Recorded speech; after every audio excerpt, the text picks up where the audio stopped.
ಈ ಪಕ್ಷಿಯನ್ನು ನೀವು ಅನೇಕ ಬಾರಿ ನೋಡಿರಬಹುದು, ಆದರೆ ಇದರ ನಿಜವಾದ ಸಾಮರ್ಥ್ಯ ಎಷ್ಟು ಅದ್ಭುತ ಗೊತ್ತಾ? ಇದು ಗಂಟೆಗಟ್ಟಲೆ ಕದಲದೆ ಒಂದೇ ಸ್ಥಳದಲ್ಲಿ ನಿಲ್ಲುತ್ತದೆ. ಆದರೆ ಬೇಟೆ ಹತ್ತಿರ ಬಂದ ತಕ್ಷಣದಲ್ಲಿ ಮಿಂಚಿನ ವೇಗದಲ್ಲಿ ದಾಳಿ ಮಾಡುತ್ತದೆ. ಸಾಮಾನ್ಯವಾಗಿ ಕಾಣುವ ಈ ಕೊಳಬಾಕ ಅಥವಾ ಬಾತುಕೋಳಿ ಪ್ರಕೃತಿಯ ಅತ್ಯಂತ ಚಾಣಾಕ್ಷ ಬೇಟೆಗಾರ ಪಕ್ಷಿಗಳಲ್ಲಿ ಒಂದು. ಹಾಗಾಗಿ ಇದರ ಜೀವನದ ಕೆಲವು ಅದ್ಭುತ ರಹಸ್ಯಗಳನ್ನ ನಾವು ತಿಳಿಯೋಣ. ಈ ಪಕ್ಷಿಯ ಹೆಸರು ಕೊಳಬಾಕ ಅಥವಾ ಬಾತುಕೋಳಿ. ಇದು ಭಾರತ, ಶ್ರೀಲಂಕಾ, ಬಾಂಗ್ಲಾದೇಶ, ನೇಪಾಳ ಸೇರಿದಂತೆ ದಕ್ಷಿಣ ಏಷ್ಯಾದ ಹಲವೆಡೆ ಕಂಡುಬರುತ್ತದೆ. ಕರ್ನಾಟಕದಲ್ಲಿಯೂ ಕೆರೆಗಳು, ಹೊಲಗಳು, ನದಿಗಳು ಮತ್ತು ಕಾಲುವೆಗಳ ಬಳಿ ಸಾಮಾನ್ಯವಾಗಿ ಕಾಣಬಹುದು. ಮೊದಲ ನೋಟಕ್ಕೆ ಇದು ತುಂಬಾ ಸಾಧಾರಣ ಪಕ್ಷಿಯಂತೆ ಕಾಣುತ್ತದೆ, ಆದರೆ ಪ್ರಕೃತಿಯು ಇದಕ್ಕೆ ಅದ್ಭುತ ಬುದ್ಧಿವಂತಿಕೆ ಮತ್ತು ತಾಳ್ಮೆಯನ್ನ ಕೊಟ್ಟಿದೆ. ಈ ಬಾತುಕೋಳಿ ತನ್ನ ಬೇಟೆಯನ್ನು ಓಡಿಸಿಕೊಂಡು ಹಿಡಿಯೋದಿಲ್ಲ. ಇದು ನೀರಿನ ದಡದಲ್ಲಿ ಸಂಪೂರ್ಣ ನಿಶ್ಚಲವಾಗಿ ನಿಂತಿರುತ್ತದೆ. ಕೆಲವೊಮ್ಮೆ 5 ಅಥವಾ 10 ನಿಮಿಷದವರೆಗೂ ಕದಲೋದೇ ಇಲ್ಲ. ಮೀನು ಅಥವಾ ಕಪ್ಪೆ ಹತ್ತಿರ ಬಂದ ತಕ್ಷಣದಲ್ಲಿ ಮಿಂಚಿನ ವೇಗದಲ್ಲಿ ತನ್ನ ಕೊಕ್ಕಿನಿಂದ ಬೇಟೆಯನ್ನ ಹಿಡಿದು ಬಿಡುತ್ತೆ. ಈ ತಂತ್ರದಿಂದ ಶಕ್ತಿ ಉಳಿಯುತ್ತದೆ, ಬೇಟೆಯು ಸುಲಭವಾಗಿ ಸಿಗುತ್ತದೆ. ಈ ಪಕ್ಷಿಯ ದೇಹದ ಬಣ್ಣ ಕಂದು ಮತ್ತು ಬೂದು ಬಣ್ಣದಲ್ಲಿರುತ್ತದೆ. ಈ ಬಣ್ಣದಿಂದ ಇದು ಒಣ ಹುಲ್ಲು ಮತ್ತು ಮಣ್ಣಿನ ನಡುವೆ ಬೆರೆತು ಹೋಗುತ್ತದೆ. ಆದರೆ ಒಂದು ವಿಶೇಷ ಸಂಗತಿ ಏನ್ ಗೊತ್ತಾ? ಇದು ಹಾರಾಡುವಾಗ ಮಾತ್ರ ಇದರ ಬಿಳಿ ರೆಕ್ಕೆಗಳು ಸ್ಪಷ್ಟವಾಗಿ ಕಾಣಿಸುತ್ತದೆ. ಆ ಕಾರಣದಿಂದಲೇ ಅನೇಕ ಜನರಿಗೆ ಇದು ಬೇರೆ ಪಕ್ಷಿಯೇ ಎಂಬ ಅನುಮಾನವೂ ಕೂಡ ಬರುತ್ತದೆ. ಈ ಬಾತುಕೋಳಿ ಮುಖ್ಯವಾಗಿ ತಿನ್ನೋದು ಸಣ್ಣ ಮೀನುಗಳು, ಕಪ್ಪೆಗಳು, ಕೀಟಗಳು ಮತ್ತು ನೀರಿನಲ್ಲಿ ವಾಸ ಮಾಡುವ ಸಣ್ಣ ಸಣ್ಣ ಜೀವಿಗಳನ್ನ. ಆದ್ದರಿಂದ ಇದು ಜಲವಾಸಿ ಪ್ರದೇಶಗಳ ಆಹಾರ ಸರಪಳಿಯಲ್ಲಿ ಮುಖ್ಯವಾದ ಪಾತ್ರವನ್ನ ವಹಿಸುತ್ತದೆ. ಈ ಬಾತುಕೋಳಿ ಹಲವಾರು ಕೀಟಗಳನ್ನ ತಿನ್ನುವುದರಿಂದ ರೈತರಿಗೆ ಸಹ ತುಂಬಾ ಉಪಯೋಗವಾಗುತ್ತದೆ.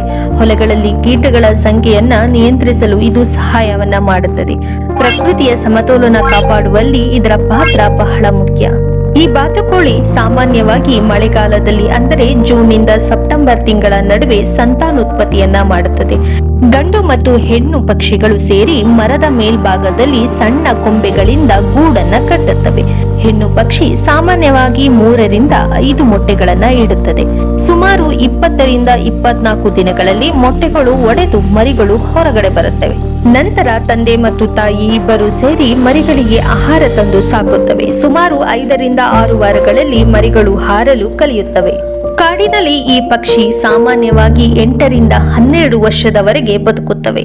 ಉತ್ತಮ ಪರಿಸರ, ಸಾಕಷ್ಟು ಆಹಾರ ಮತ್ತು ಕಡಿಮೆ ಅಪಾಯವಿದ್ದರೆ ಕೆಲವು ಪಕ್ಷಿಗಳು 15 ವರ್ಷದವರೆಗೂ ಬದುಕುತ್ತವೆ. ಈ ಬಾತುಕೋಳಿಗಳ ಕಣ್ಣುಗಳು ತುಂಬಾ ತೀಕ್ಷ್ಣವಾಗಿರುತ್ತವೆ. ನೀರಿನ ಒಳಗಡೆ ಇರುವಂತಹ ಸಣ್ಣ ಮೀನುಗಳ ಚಲನೆಯನ್ನು ಸುಲಭವಾಗಿ ಗುರುತಿಸುತ್ತದೆ. ಇದರ ಕೊಕ್ಕೆ ಬೇಟೆಯನ್ನು ಮಿಂಚಿನ ವೇಗದಲ್ಲಿ ಹಿಡಿಯಲು ಸಹಾಯ ಮಾಡುತ್ತದೆ. ಶಾಂತವಾಗಿ ಕಾಯುವುದು, ಸರಿಯಾದ ಕ್ಷಣಗಳಲ್ಲಿ ದಾಳಿ ಮಾಡುವುದು ಮತ್ತು ಶಕ್ತಿಯನ್ನ ಉಳಿಸಿಕೊಳ್ಳುವುದು ಇವೇ ಈ ಪಕ್ಷಿಯ ಯಶಸ್ಸಿನ ರಹಸ್ಯ.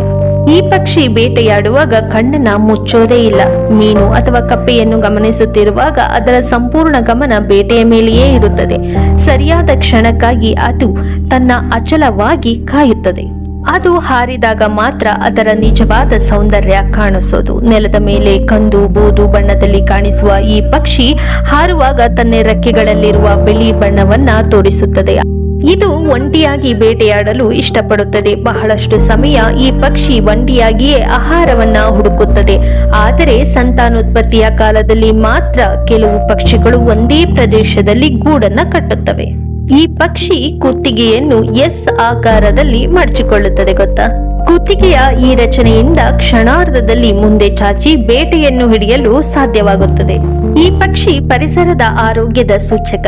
ಹೌದು, ಕೊಳೆಗಳು, ಕೆರೆಗಳು ಮತ್ತು ಚೌಕು ಪ್ರದೇಶಗಳಲ್ಲಿ ಈ ಪಕ್ಷಿ ಹೆಚ್ಚಾಗಿ ಕಾಣಿಸಿಕೊಂಡರೆ ಅಲ್ಲಿ ಆಹಾರ ಮತ್ತು ನೀರಿನ ಪರಿಸರ ಇನ್ನು ಉತ್ತಮವಾಗಿದೆ ಎಂದರ್ಥ. ಕೆಲವೊಮ್ಮೆ ಈ ಪಕ್ಷಿ 30 ನಿಮಿಷದವರೆಗೂ ಕದಲದೆ ನಿಂತಿರುತ್ತದೆ. ಅದನ್ನು ನೋಡಿದವರಿಗೆ ಕೆಲವೊಮ್ಮೆ ಇದು ಜೀವಂತ ಪಕ್ಷಿಯೇ ಅಥವಾ ಮೂರ್ತಿಯೇ ಎಂಬ ಅನುಮಾನವೂ ಕೂಡ ಬರುತ್ತದೆ. ಈ ಪಕ್ಷಿಯ ಕುತ್ತಿಗೆ ಹೊರಗೆ ನೋಡಲು ಚಿಕ್ಕದಾಗಿ ಕಾಣಿಸುತ್ತದೆ, ಆದರೆ ಇದರ ಕುತ್ತಿಗೆ ಎಲುಬುಗಳು ವಿಶೇಷವಾಗಿ ಮಾರ್ಪಾಡಾಗಿರುತ್ತೆ. ಬೇಟೆಯ ಸಮಯದಲ್ಲಿ ಮಾತ್ರ ಇದು ಏಕಾಏಕಿ ಉದ್ದಕ್ಕೆ ಮಾಡುತ್ತದೆ.